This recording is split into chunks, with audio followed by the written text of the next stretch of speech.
അങ്ങനെ നമ്മുടെ ബാലൻ പറയുന്നുണ്ട് ജീവനോട്, അനുമോളുടെ ആഗ്രഹം പോലെ സാധിക്കട്ടെ, അവൾ ഒരു IAS എടുക്കട്ടെ, എന്നിട്ട് നമുക്ക് വിവാഹത്തിനെ പറ്റി ആലോചിക്കാമെന്ന് പറയുന്നത്. ആ സമയത്ത് നമ്മുടെ ജീവൻ പറയുന്നുണ്ട്, ഞാൻ അതുവരെ വെയിറ്റ് ചെയ്യാം, എനിക്കൊരു IAS കാര്യത്തെ കല്യാണം കഴിക്കുക എന്ന് പറയുമ്പോൾ അതെനിക്കൊരു വെയിറ്റ് അല്ലേ എന്നൊക്കെ പറയുന്നത്. എന്തായാലും നമ്മുടെ അനുമോളാണെങ്കിൽ ചിരിക്കുന്നുണ്ട്, ഗോമതിക്കാണെങ്കിൽ വലിയ സന്തോഷമാവുന്നുണ്ട്. എന്തായാലും പിന്നെ കാണിക്കണം, ഉദയഭാനു ഗോമതി സ്റ്റോറിലേക്ക് വരുന്നുണ്ട്.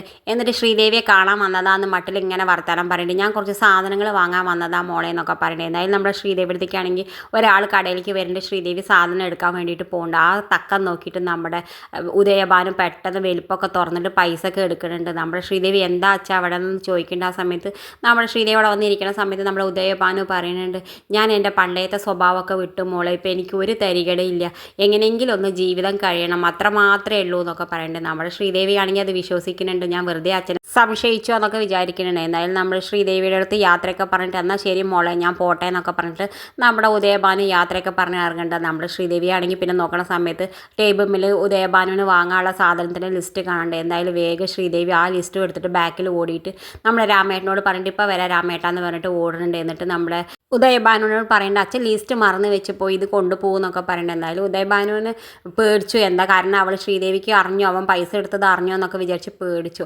എന്തായാലും ശ്രീദേവി ഒന്നും അറിഞ്ഞിട്ടില്ല, പക്ഷേ ആനന്ദ് എല്ലാം അറിഞ്ഞു, അവൻ്റെ ക്യാമറയിൽ എല്ലാം റെക്കോർഡ് ചെയ്ത് കഴിഞ്ഞു. എന്തായാലും അടുത്ത് തന്നെ നമ്മുടെ ഉദയഭാനു പിടിക്കപ്പെടും.